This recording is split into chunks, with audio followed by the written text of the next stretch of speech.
Friends, welcome back to my channel happy hours with Rupali. तो कैसे हैं आप सब? आई होप आप सभी अच्छे होंगे। तो आज है हम लोगों का डे 2 शिव शंभू की नगरी वाराणसी में, जिसे हम काशी भी बोलते हैं और बनारस भी बोलते हैं।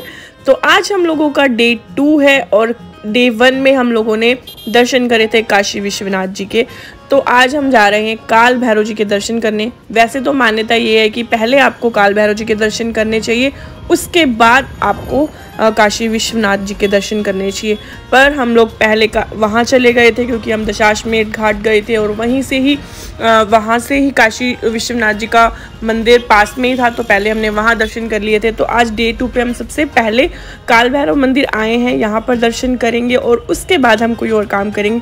क्योंकि कहा जाता है कि भगवान शंकर की नगरी, जिसे हम काशी बोलते हैं, उसकी ये मान्यता है कि इस शहर के राजा बाबा विश्वनाथ हैं, वहीं काशी के कोतवाल काल भैरव जी को कहा गया है।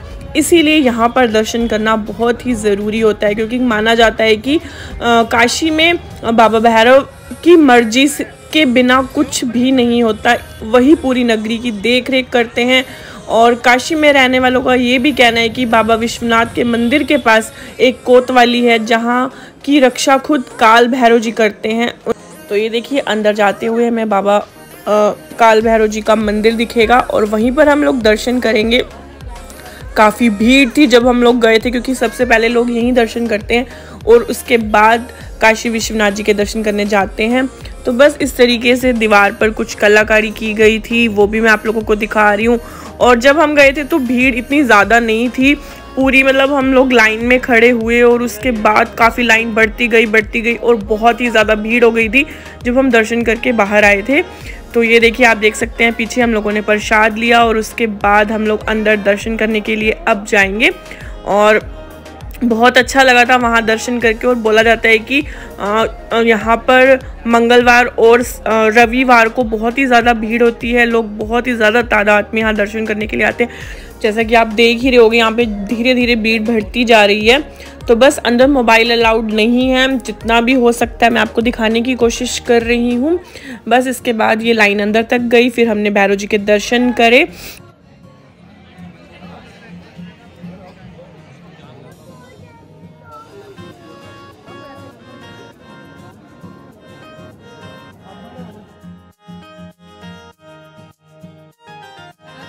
तो हमने भैरव जी के दर्शन कर लिए और भीड़ इतनी ज़्यादा बढ़ गई थी ना, हम इतनी मुश्किल से उस लाइन में से निकल के आए हैं। और इस तरीके से वहाँ साइड पर शॉप्स बनी हुई थी, आप नज़र से बचने के लिए धागे वगैरह ले सकते हैं, घर में टांगने के लिए नज़र बट्टू वगैरह ले सकते हैं। तो इस तरीके की बाहर शॉप्स बनी हुई थी।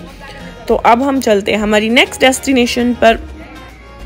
सो गाइस, उसके बाद हम लोग गए संकट मोचन हनुमान मंदिर। यहाँ पर अंदर फ़ोन पर्स कुछ भी ले जाना अलाउड नहीं है। मेन रोड से उतरकर आपको थोड़ा सा आगे चलकर आना होता है और फिर मंदिर जाकर आपको दर्शन करने होते हैं। आपको अंदर ही प्रसाद की सुविधा सब कुछ मिल जाता है, कुछ भी अलाउड नहीं है वहाँ पर ले जाना। बाहर से ही अंदर जाते ही आपको एक लॉकर मिलता है, लॉकर में सामान अपना जमा करवाइए और फिर आगे जाइए। तो यहाँ पर मैं आपको संकट मोचन हनुमान जी के अंदर वाले मंदिर की फ़ोटो अटैच कर रही हूँ, तो आप भी दर्शन कर सकते हैं। तो गाइज़, अब शाम का समय हो गया है। हमने 2-3 मंदिर और वहाँ पर दर्शन किए, जिसकी क्लिप मैं नहीं बना पाई और मैं ऐड भी नहीं कर रही हूँ, क्योंकि वहाँ पर आपको पता है कि बहुत मंदिर हैं, बहुत ज़्यादा। तो मैं वहाँ क्लिप्स बनाना भी भूल गई थी, बिकॉज़ मेरी भतीजी की तबीयत भी ख़राब थी और सबकी भी तबीयत थोड़ी सी ख़राब थी। तो मैंने कुछ भी शूट नहीं किया। अब शाम का टाइम हो गया है और आपको तो पता है विश्व की सबसे प्रसिद्ध जो गंगा आरती है वो बनारस में ही होती है। तो बस अब हम लोग 80 घाट जा रहे हैं उसी आरती को देखने के लिए, क्योंकि आज हमारा जो बनारस में डे 2 था, इसके बाद हमें वापस जाना था। तो बस इसके बाद हमें टाइम भी नहीं मिलता। तो हम लोगों ने सोचा कि चलिए अब घाट पर बैठकर आराम से गंगा आरती देखते हैं और बहुत अच्छा सा फील करते हैं, क्योंकि गंगा के किनारे बैठने से वैसे ही मन को शांति मिलती है। तो उन्होंने हमें ऑटो स्टैंड पर उतार दिया था और शाम के समय कोई भी ऑटो और कुछ भी अंदर अलाउड नहीं होता है, तो आपको पैदल ही चलकर जाना होता है। तो अब हम पैदल चलकर जा रहे हैं। आसपास आपको खाने की बहुत अच्छी शॉप्स मिलेंगी। तो वहाँ पर बहुत ही अच्छे से हम लोग गए और वहाँ पर जो संगीत का भी कुछ चल रहा था, समारोह वगैरह सा, तो वो भी हम लोगों ने देखा वहाँ पर। और ये देखिए, गंगा के किनारे आके बहुत ही अच्छा लगता है। और बोट राइड हम नहीं कर रहे क्योंकि हम लोगों ने पहले ही एक दिन पहले भी करी थी, तो मम्मा पापा आराम से सीट लेकर वहाँ बैठ गए हैं क्योंकि बहुत ज़्यादा भीड़ हो जाती है यहाँ पर, आपको बैठने की जगह भी नहीं मिलती है। तो मम्मा पापा को हमने बिठा दिया है, वो बिल्कुल आराम से बैठे हैं वहाँ पर और हम लोग थोड़ा सा घूम रहे हैं यहाँ पर। आप देख सकते हैं कि कितनी तादाद में यहाँ पर भीड़ है गंगा आरती को देखने के लिए। अभी तो थोड़ी है कि 6:30 बजे गंगा आरती होती है, 6 से 7 के बीच में, और लोग पहले से ही वहाँ पर 5 बजे से आकर बैठे हुए थे।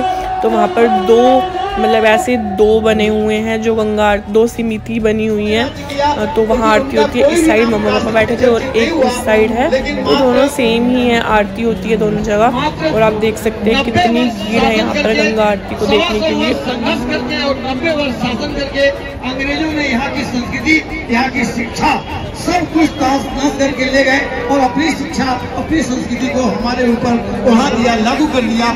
उन अंग्रेजों ने इसका तीसरा नाम रख दिया बनारस। पहला नाम आनंद कानन, दूसरा नाम काशी और तीसरा नाम बनारस। 1956 में भारत सरकार ने इस नगरी का चौथा नाम रखा है, जिसका नाम है वाराणसी।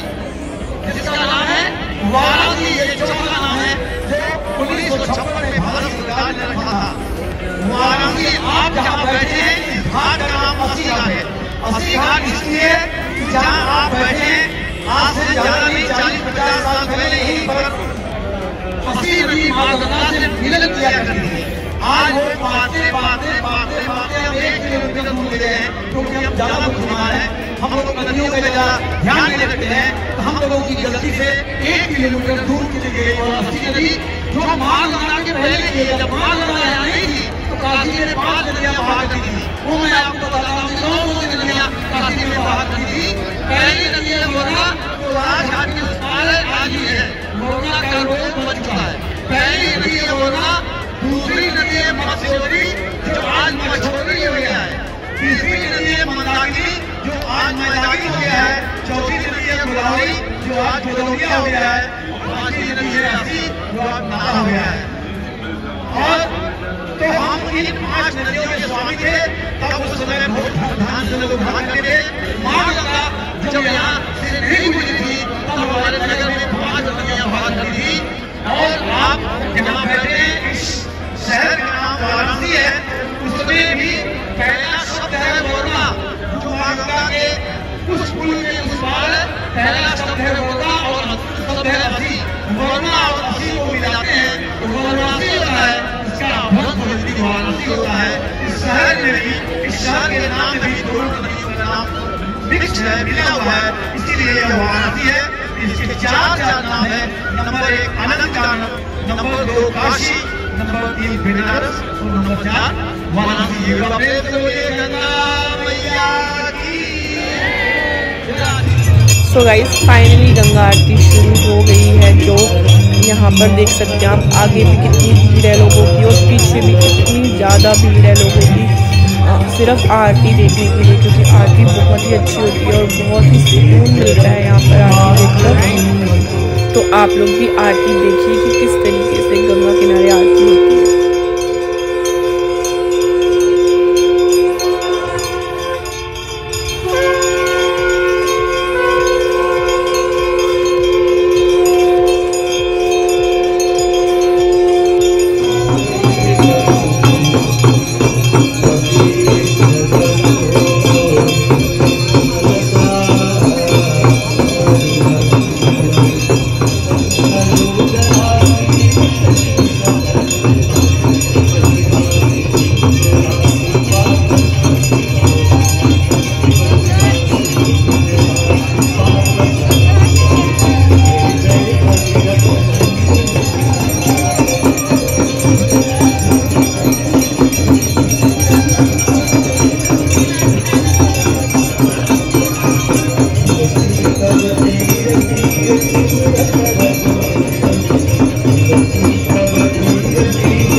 गाइस आरती खत्म होने के बाद हम लोगों ने प्रसाद लिया और थोड़ी देर तक गंगा किनारे बैठे रहे और उसके पास आसपास कुछ खाया थोड़ा बहुत और वहाँ की फेमस लेमन टी पी। फिर से मैं उसको शूट नहीं कर पाई बिकॉज मुझे याद नहीं रहा। और उसके बाद हम लोगों ने वहीं पर कुछ ना कुछ खा लिया और बाहर जाकर थोड़ा बहुत डिनर कर लिया और उसके बाद हम लोग होटल वापस चले गए।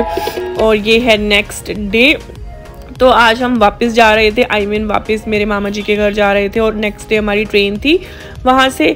पर हम लोग वाराणसी से 10 किलोमीटर की दूरी पर सारनाथ टेम्पल है, तो हम लोगों ने सोचा था कि हम डे 2 पर चले जाएंगे, पर जैसा कि सबकी तबीयत ख़राब थी तो हम निकल नहीं पाए थे। तो हमने सोचा चलिए आज हम सारनाथ के दर्शन कर लेते हैं। जैसे कि आपको पता ही है वाराणसी शिव की नगरी है और वहाँ पर बहुत प्राचीन मंदिर घाट हैं जहाँ पर लोग बहुत दूर दूर से दर्शन करने आते हैं। लेकिन आपको भीड़ भाड़ नहीं चाहिए, आपको कुछ सुकून के पल बिताने तो आप सारनाथ ज़रूर जाइए। वहाँ पर आपको बहुत ही ज़्यादा सुकून मिलेगा।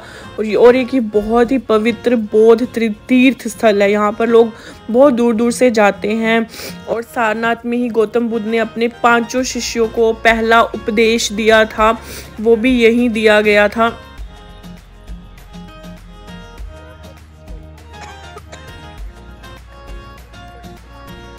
तो ये देखिए अंदर से इस तरीके से यहाँ पर दीवारों पर बहुत ही अच्छी सी चित्रकारी करी हुई थी, बहुत ही अच्छा लग रहा था, बहुत ही शांति महसूस हो रही थी यहाँ पर। आई थिंक आप लोग भी फील कर पा रही होगी। और यहाँ पर बिल्कुल भी आवाज़ करना मना होता है, बिल्कुल भी शोर नहीं किया जाता यहाँ पर। बिल्कुल आप चुपचाप जाइए और दर्शन करिए और वापस आ जाइए। तो बहुत अच्छा लग रहा था यहाँ पर।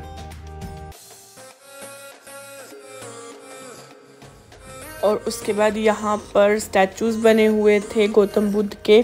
और ये जो घंटा आपको सामने दिख रहा होगा, यहाँ पर बोला जाता है कि जब ये घंटा बजाया जाता है उसके बाद ही लोग यहाँ पर अपना जो काम है वो करना स्टार्ट करते हैं। यहाँ पर लोग साड़ीज़ बनाते हैं, जो बनारसी साड़ीज़ आपको वहाँ पर बहुत ज़्यादा अच्छी लगती हैं, यहाँ पर लोग खुद बनाते हैं। और ये देखिए किस तरीके से गौतम बुद्ध ने अपने 5 शिष्यों को पहला उपदेश दिया था, उसका पूरा स्टैचू बना हुआ है। तो इसी घंटे को बजाने के बाद ही लोग अपना काम स्टार्ट करते हैं। और जब शाम को 6 बजे के आसपास घंटा बजाते हैं तभी लोग अपना काम बंद करते हैं और अपना मतलब जो और काम होता है वो कर लेते हैं। तो यहाँ पर आकर बहुत अच्छा लग रहा था और आप भी ज़रूर सारनाथ जाइए क्योंकि यहाँ पर आकर एक अलग ही सुकून मिलता है।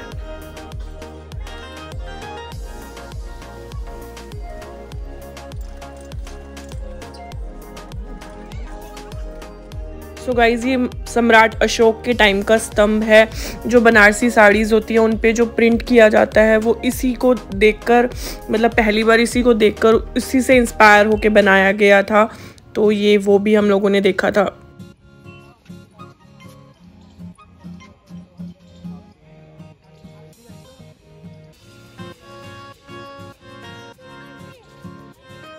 और सारनाथ के अंदर ही मिनी ज़ू बना हुआ है। तो वियान कह रहा था मम्मा मुझे ज़ू भी देखना है।